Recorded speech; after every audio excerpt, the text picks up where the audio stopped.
I'm done with all I have to say except one thing. That man who was in the beast with me,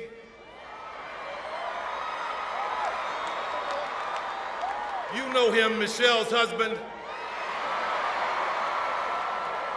one I've always admired and looked up to, and I'm glad to be able to say this. Ladies and gentlemen, the 44th President of the United States, Mr. Barack Obama.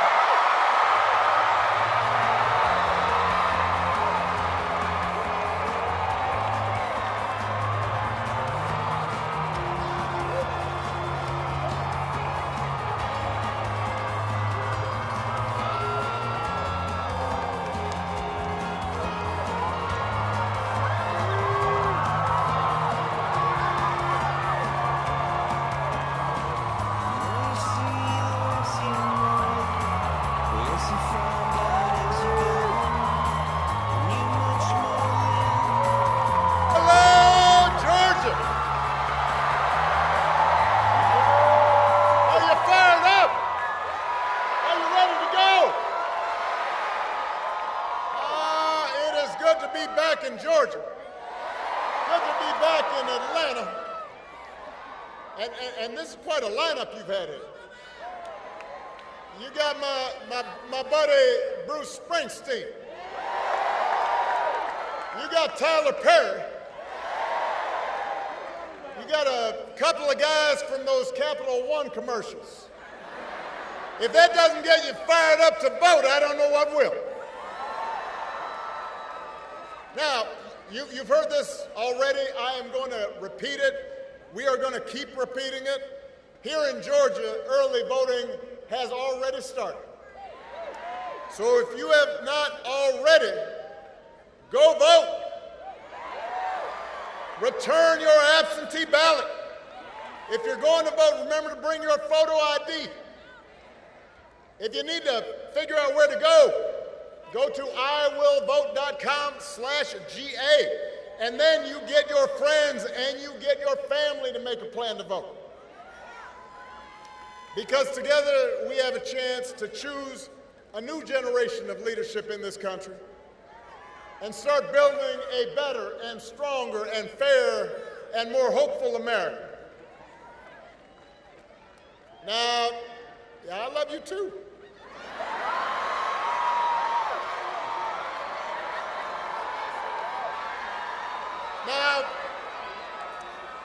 Now we know this election is going to be tight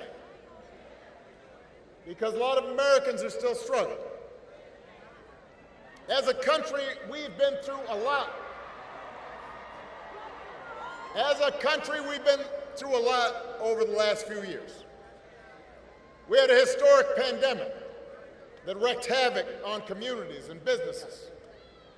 And then disruptions from the pandemic caused price hikes that put a strain on family budgets. And people feel like no matter how hard they work, sometimes it feels like they're just treading water. So I get why people are looking to shake things up.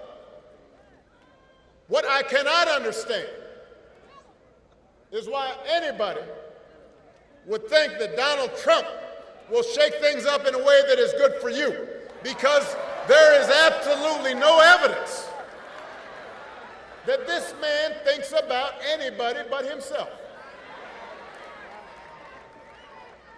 I've said it before.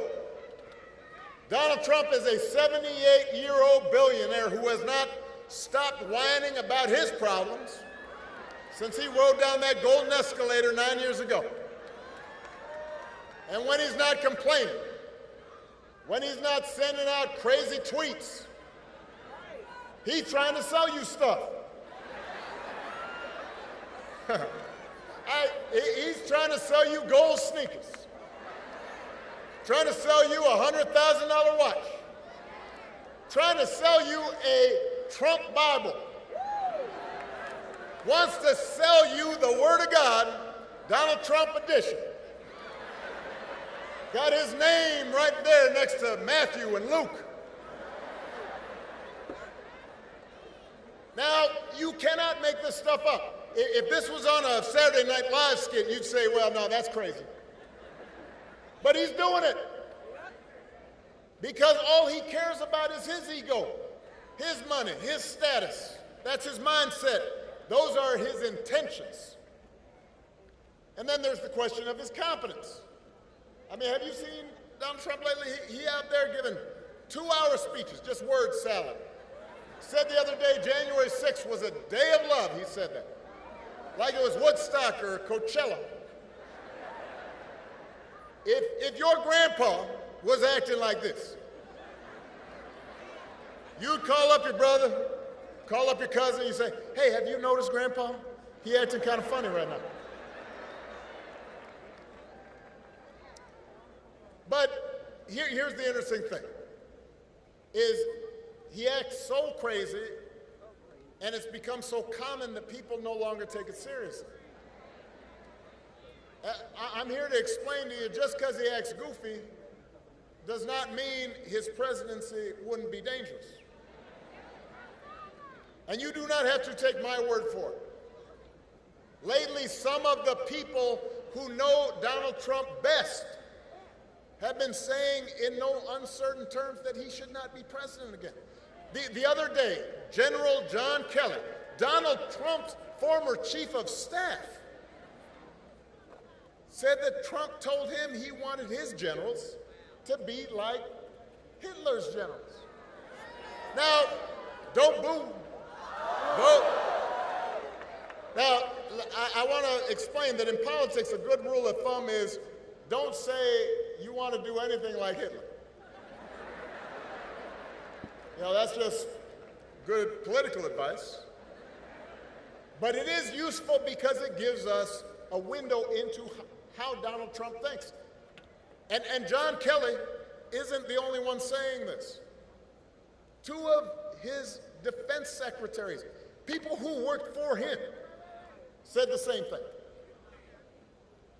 His chairman of the Joint Chiefs of Staff, that is the top of the top brass in our military,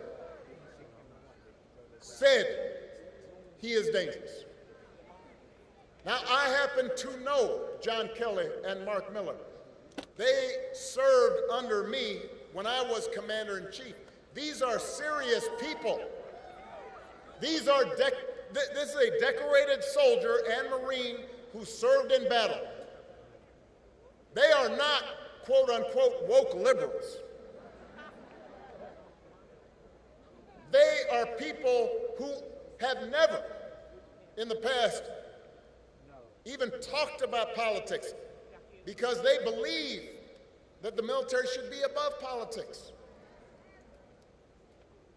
But the reason they're speaking up is because they have seen that in Donald Trump's mind, the military does not exist to serve the Constitution or the American people. He doesn't see being commander-in-chief as a solemn, sacred responsibility, just like everything else. He thinks the military exists to do his bidding, to serve his interests. He said if he's elected, he'll use that military to go after, quote, the enemy within, which he defines as anybody who criticizes him or refuses to bend the knee. He can't handle that. And unlike last time, unlike the first time, he won't have people like John Kelly around to stop him. He'll be surrounded by people who are just as loony as he is and who will let him do what he wants.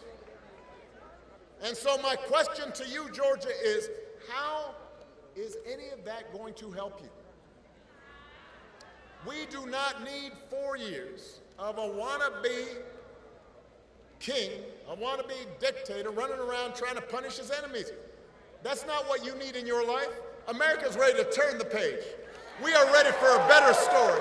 Georgia, we're ready for a president, Kamala Harris.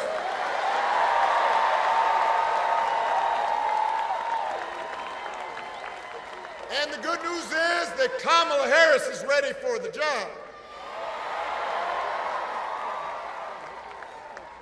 This is a leader who has spent her life fighting on behalf of people who need a voice, who need a champion. Kamala wasn't born into privilege. She was raised in a middle-class family. She worked at McDonald's when she was in college to pay her expenses. She didn't pretend to work at McDonald's when it was closed for a photo op. She actually cares what people are going through because she's seen it in her own family, in her own life. As a prosecutor, Kamala stood up for children who'd been victims of sexual abuse. As Attorney General of California, fought the big banks and for-profit colleges, secured billions of dollars for people after they'd been scammed. After the home mortgage crisis, Kamala pushed me and my administration hard to make sure homeowners got a fair settlement. It didn't matter that I was a Democrat, that she had knocked on doors for my campaign in Iowa. She was not going to let anybody stop her from winning as much relief as possible for families who deserved it. So the point I'm making, if you elect Kamala Harris, she will not be focused on her problems, her ego, her money. She's going to be focused on you. She's going to be focused on you. Kamala understands that too many folks here in Georgia and across the country are struggling to pay the bills. Now, understand, wages are steadily growing. Unemployment is low. Inflation is finally slowing. But we all know the price of everything from housing to health care to groceries is still too high. And it hurts. She understands that. The question is, who's really going to do something about it? So Donald Trump's plan is to give another massive tax cut to billionaires and big corporations. Because he was a reality star on The Apprentice, there's some folks who think, well, I don't know, he's a businessman, he must know something about the economy. I've heard people say this, right? I'll talk to them, why would you think about voting for this guy? Well, I remember the economy when he first came in, it was pretty good. Yeah, it was good because it was my economy.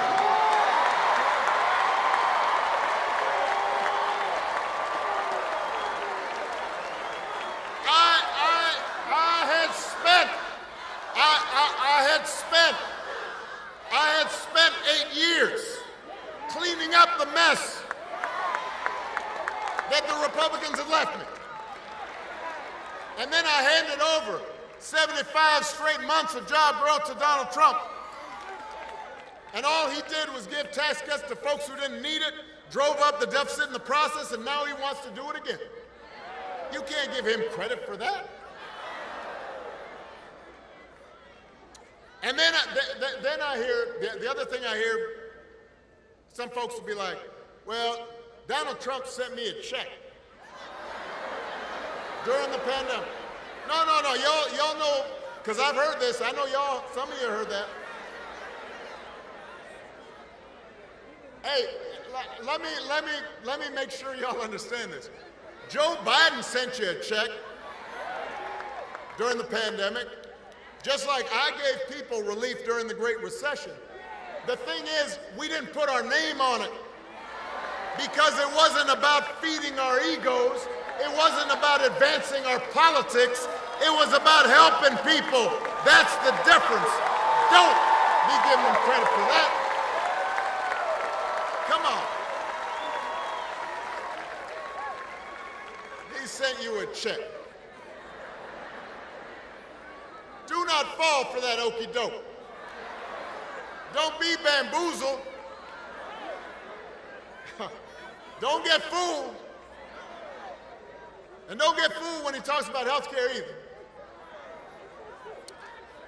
You ask Donald Trump what he's going to do to make health care more affordable. His only answer is end Obamacare, end the Affordable Care Act. He doesn't really know why he wants to end it, except for the fact that I passed it. The problem he's got now is that it's popular, because 50 million people have gotten health care because of it. So, a couple weeks ago, you remember during the vice presidential debate, his running mate had the nerve, had the chutzpah to say that Donald Trump, quote, salvaged the Affordable Care Act. Donald Trump spent his entire presidency trying to tear that thing down. And he couldn't even do that right. And now, 8 years after he was elected, when he was asked, well, what are you going to do? He says, well, I've got concepts of a plan for how he'd replace it. Now, I want y'all to think about this for a second. Let's say your boss on the job gives you an assignment, says, I need it by Friday. Friday rolls around, your boss says, so did you finish that project I asked you to do? And you say, well, I haven't actually started, but I got a concept for a plan. or you could try this at home. Honey, did you throw out the trash? I have a concept of a plan to throw out the trash. How's that gonna go? On the couch. That's how it'll go over. If it wouldn't work for you, why should it work for the next president of the United States? The good news is that Kamala Harris doesn't have concepts of a plan. She got a plan to make your life better. She's going to go after corporations that unfairly jack up prices. She's going to make it easier to build and buy a home. She's going to limit out-of-pocket health care costs. She's going to give a tax cut to 100 million middle-class families and working Americans. And if Congress passes a bill to restore the reproductive freedom that women had for nearly 50 years, the freedom that Donald Trump bragged about taking away, Kamala will sign it into law.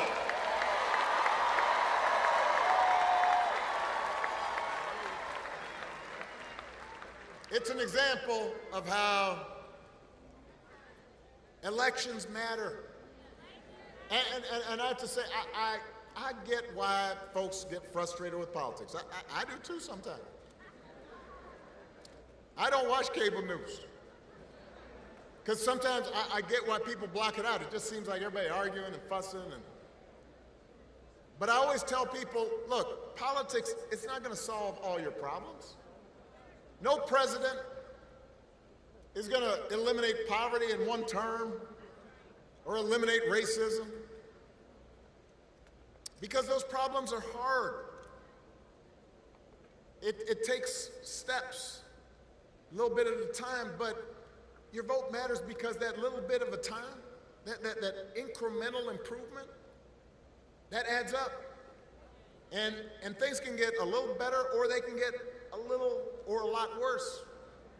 When I was president, we did not solve all problems with our healthcare system, but 50 million people getting health insurance that didn't have it before, that made a difference. You know somebody who has health insurance because of it. And I'm going to give you another example. When I was president, we put together an entire playbook for how to deal with a pandemic, because we had dealt with Ebola, we had dealt with the H1N1 virus. We put together a plan, and we practiced, and we had all the agencies in terms of how you're going to deal with the schools, and how we're going to deal with the public health agencies. And we put it all together, and when Donald Trump came in, we gave him that playbook. And he, I guess, dropped it in the dustbin. 3 years later, a pandemic hit. And I want to be fair. Listen to me now. No matter who was president, the pandemic was going to be a huge crisis. People were going to get sick.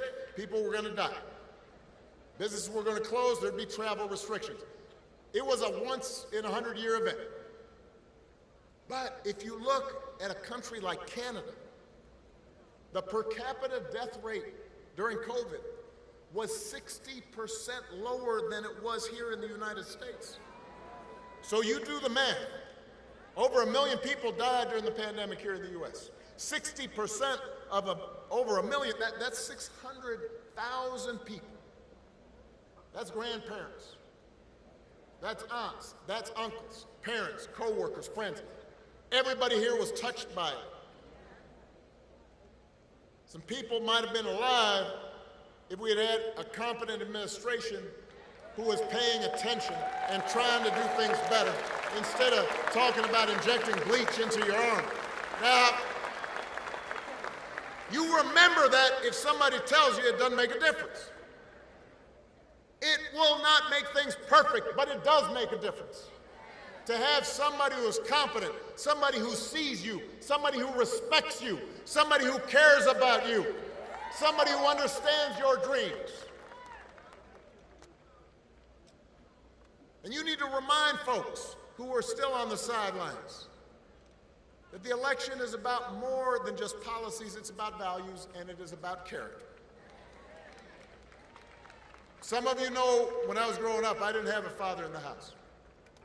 But I did have people around me, stepfather, grandparents, teachers, coaches, and most of all, my mother, who tried to teach me the difference between right and wrong, who showed me what it meant to be honest and responsible, to work hard, to treat other people the way I wanted to be treated. And look, I was a knucklehead sometimes when I was a kid, and I didn't always live up to those values, even as a young adult. But over time, I internalized those values. And as an adult, I said, this is what I need to stand on. This is my foundation. And I suspect most of you grew up the same way. And one of the most disturbing things about this election and about Trump's rise in politics is how we seem to have set the values we were taught aside, how we seem to disregard them, how we pretend they don't matter. When Donald Trump lies about hurricane aid, you've got a hurricane in North Carolina, people desperate, and he and his vice presidential candidate deliberately circulate rumors that that money's being given to illegal aliens, illegal immigrants, as opposed to people who are desperate. When he cheats or shows utter disregard for our Constitution, when he calls service members who died in battle losers, or fellow citizens vermin, people make excuses for it. They act like it's okay as long as their side wins. And I've noticed this especially with some men who seem to think Trump's behavior is a sign of strength, that macho, you know, I'm going to own these folks, I'm going to put them down. I am here to tell you, that is not what real strength is. It never has been. Real strength is about working hard and taking responsibility and telling the truth even when it's inconvenient. Real strength is about helping people who need it and standing up for those who can't always stand up for themselves. That's what we should want in our daughters and our sons. And that's what I want to see in the President of the United States of America. And the good news is, we've got a candidate to vote for in this election who demonstrates that kind of character, who knows what real strength looks like, who will set a good example and do the right thing and leave this country better than she found it. That is what this election is about. And that is why it is my honor to introduce my friend, the next President of the United States of America, Vice President Kamala Harris.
back in Atlanta.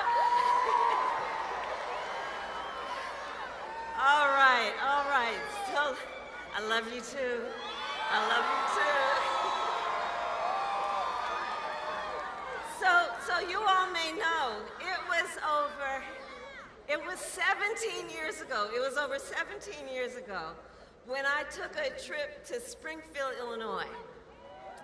It was a cold February day, and I went there to support this brilliant young senator who was running for president of the United States.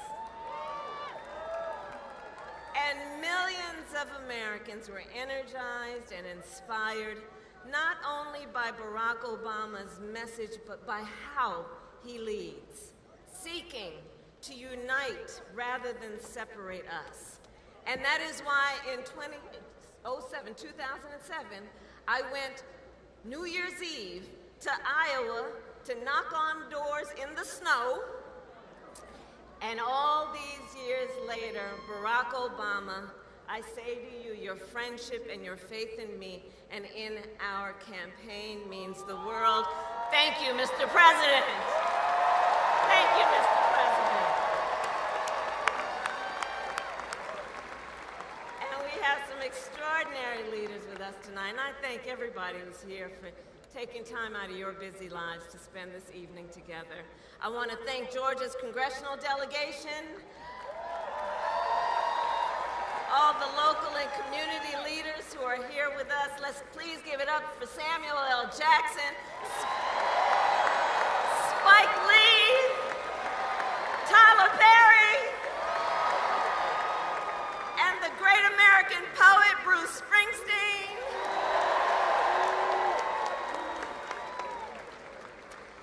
So Atlanta, before I was Vice President of the United States, before I was a United States Senator, and before that a two-term Attorney General for the state of California, and before that a district attorney and a courtroom prosecutor. And in those roles, I took on perpetrators of all kinds, predators, fraudsters, and repeat offenders.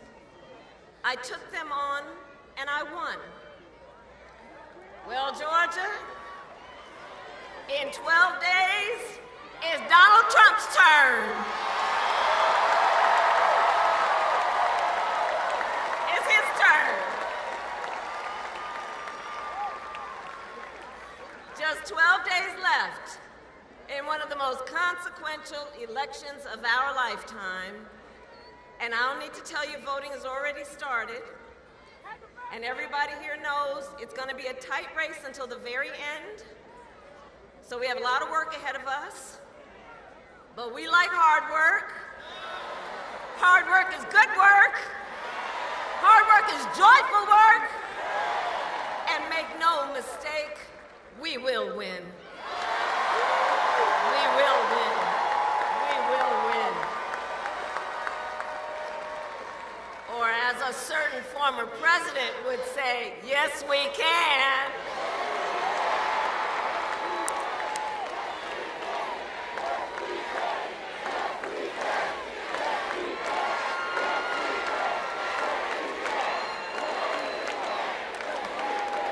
Yes, we will, and yes, we can. And here's why we're going to win. We are going to win because we together are fighting for the future. We are fighting for the future. We here understand we have an opportunity before us to turn the page on the fear and divisiveness that have characterized our politics for a decade because of Donald Trump. We have the opportunity to turn the page and chart a new way and a joyful way forward.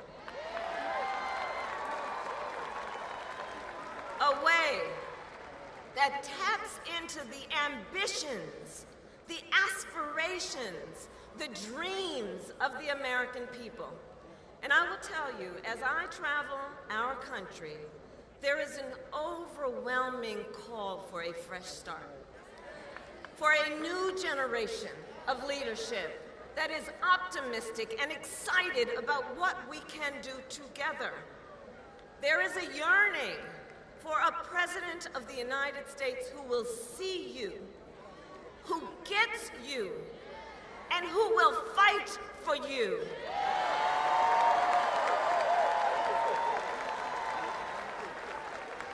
In my whole career, I have put the people before partisanship. I never once asked somebody, are you a Democrat or are you a Republican? Instead, I always asked, how can I help you? And that is a major difference between Donald Trump and me, and between the two very different, extremely different visions that he and I have for our nation. One, his focused on the past and himself. The other, ours, focused on the future and you.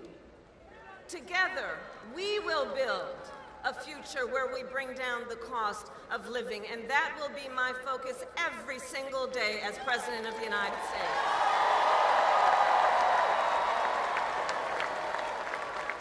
Because look, while inflation is down and wages are up, prices are still too high. You know it and I know it. And unlike Donald Trump, who had $400 million served to him on a silver platter and still managed to file for bankruptcy 6 times, he talks about being a good businessman. Come on. Unlike him, I grew up in a middle-class neighborhood with a working mother who kept a strict budget and did everything she could to make sure my sister and I had all that we needed. I come from the middle class, and I will never forget where I come from. I will never forget where I come from. Which is why my common sense plan will lower the prices you pay on everything from prescription drugs to groceries to housing. On the other hand, Donald Trump will raise costs on you and your families. In fact, independent economists have analyzed our plans and found that mine will cut your costs and strengthen our economy. His will increase inflation and lead to a recession by the middle of next year. These are independent economists, Nobel laureate, prize-winning economists who have reviewed our plans and are very clear. And his agenda is all laid out in Project 2025. A detailed and dangerous blueprint for what he will do if he is elected president. And look, Donald Trump intends to impose a 20% Trump national sales tax on everyday basic necessities, which will cost the average family nearly $4,000 a year.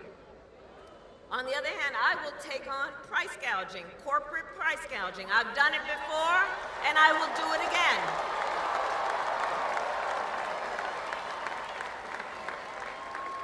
Donald Trump will give massive tax cuts to billionaires and the biggest corporations, exactly like he did the last time he was president. I will give middle-class tax cuts to 100 million Americans, including $6,000 during the first year of a child's life, that will also lift America's children out of poverty.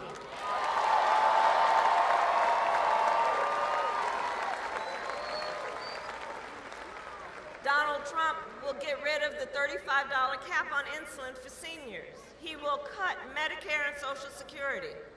In fact, economists have reported he will bankrupt Social Security in just 6 years. My plan is a plan to support our seniors so that they can grow older with dignity, and so their families, you are not overwhelmed by the cost of home health care. And on top of that, my plan will bring down the cost of housing, cut taxes for small businesses. Where are the small businesses in the house? You are the backbone of America's economy, all of you. And we will lower health care costs because I believe health care should be a right and not just a privilege of those who can afford it.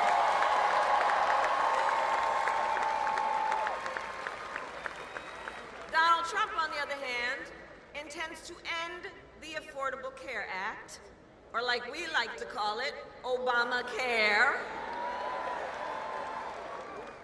And he wants to take us back to when insurance companies had the power to deny people with pre-existing conditions.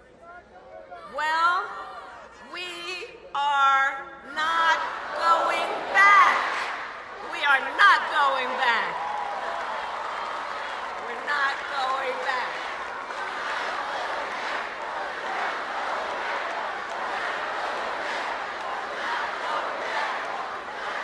We're not going back. No, we are not. Because we will move forward, and it is time to turn the page.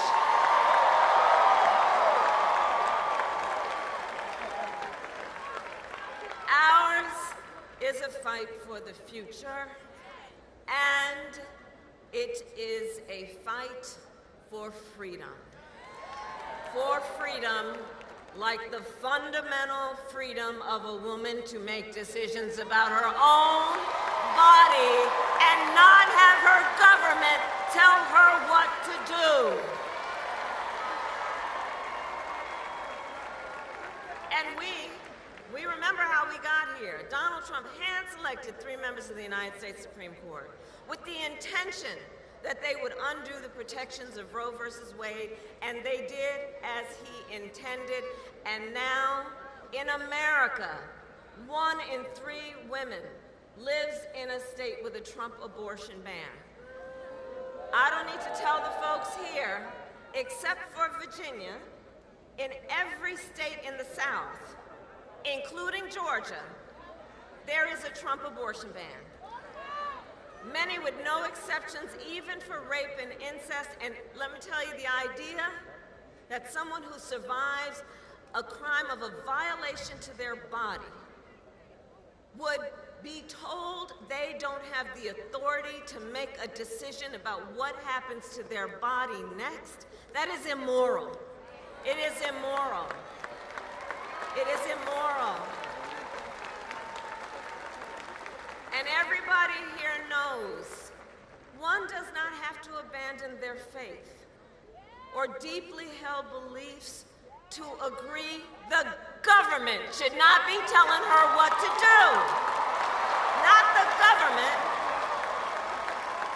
If she chooses, she will talk with her pastor, her priest, her rabbi, her imam, but not the government. Not some folks up in a state capitol telling her what to do with her own body. And notice Donald Trump still refuses to even acknowledge the pain and the suffering he has caused. He insists that, quote, everybody wanted for Roe versus Wade to be overturned, which is just a further example of how out of touch the man is. Everybody wanted this. Women are being denied care during miscarriages, some only being treated once they develop sepsis. They didn't want this.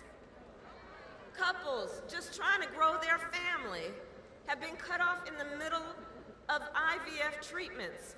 They didn't want this.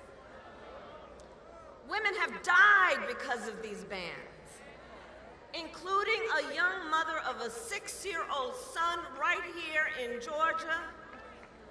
Her family is here with us tonight, and we speak her name, Amber Nicole Thurman.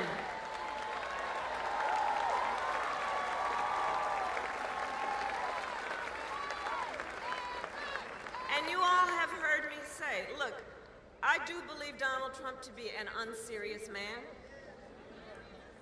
and the consequences of him ever being president again are brutally serious. These are just some of the consequences of the Trump abortion bans and what he does and what he's likely to do. And I pledge to you, when Congress passes a bill to restore reproductive freedom nationwide, as President of the United States, I will proudly sign it into law. Proudly.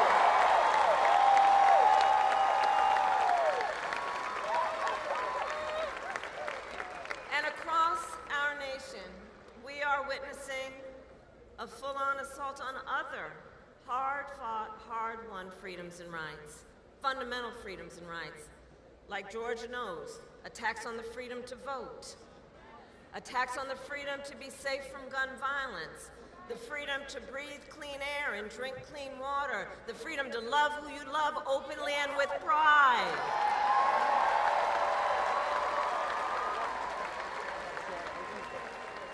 And as Atlanta knows well, generations of Americans before us led the fight for freedom.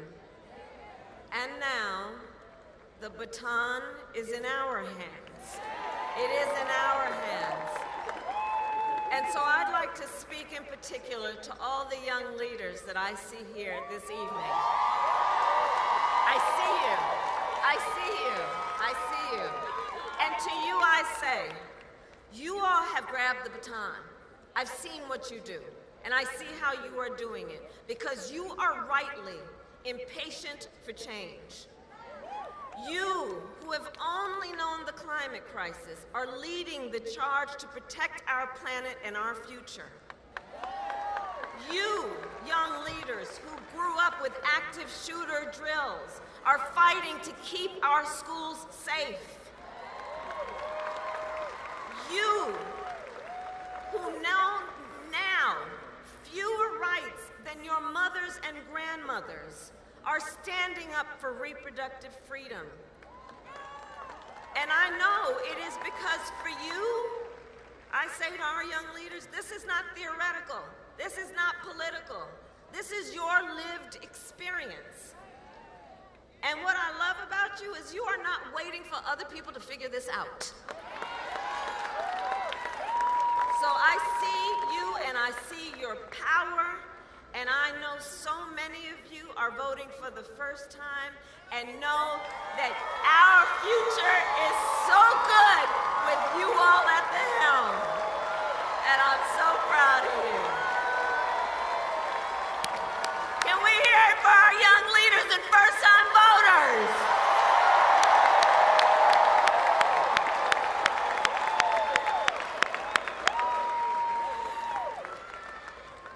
Listen, so much is on the line in this election, and this is not 2016 or 2020.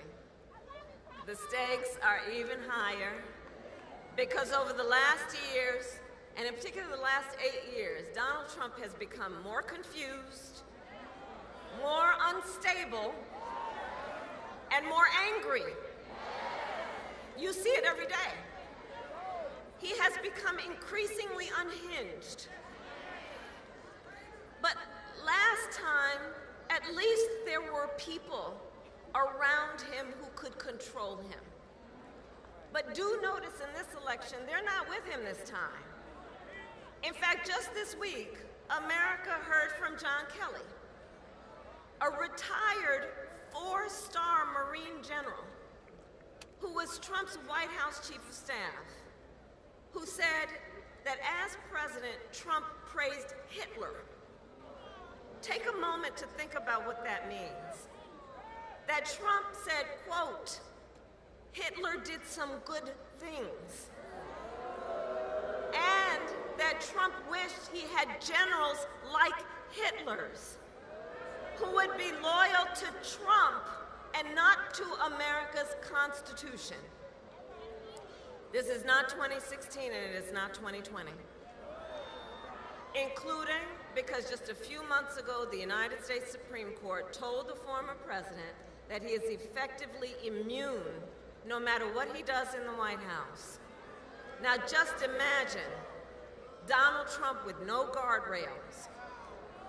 He, who will claim unchecked and extreme power if he is reelected, who has vowed that he will be a dictator on day one, who calls Americans who disagree with him, I'm going to quote, the enemy from within.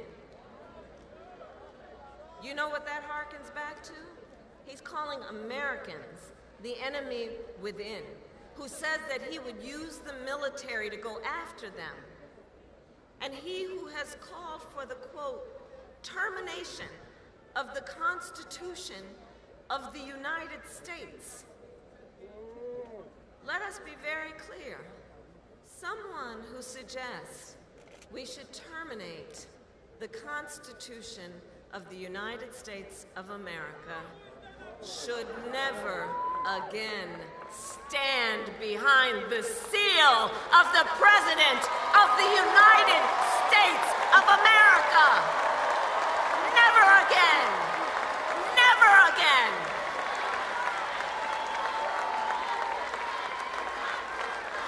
We're not going back. We're not going back. We're not going back. We're not going back.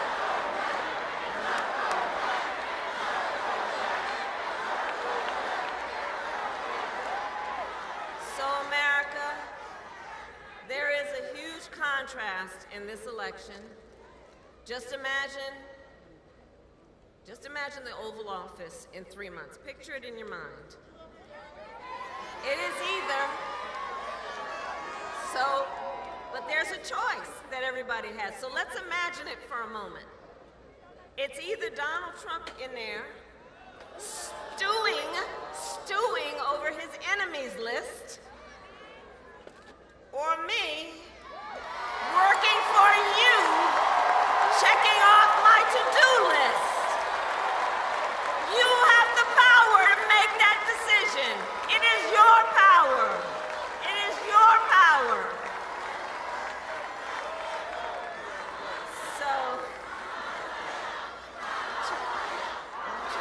12 days. All right. So, okay, we got work to do. Okay, so Georgia, listen, it all comes down to this. We are here together because we know what is at stake. We are here together because we love our country. We love our country. And I do believe it is one of the highest forms of patriotism to fight then for the ideals of our country and to fight to realize the promise of America. That's why we are here. And as the great Congressman John Lewis reminded us, democracy is not a state, it is an act. So Georgia, now is our time to act, and together we will win. We will win. We will win. So, Election Day.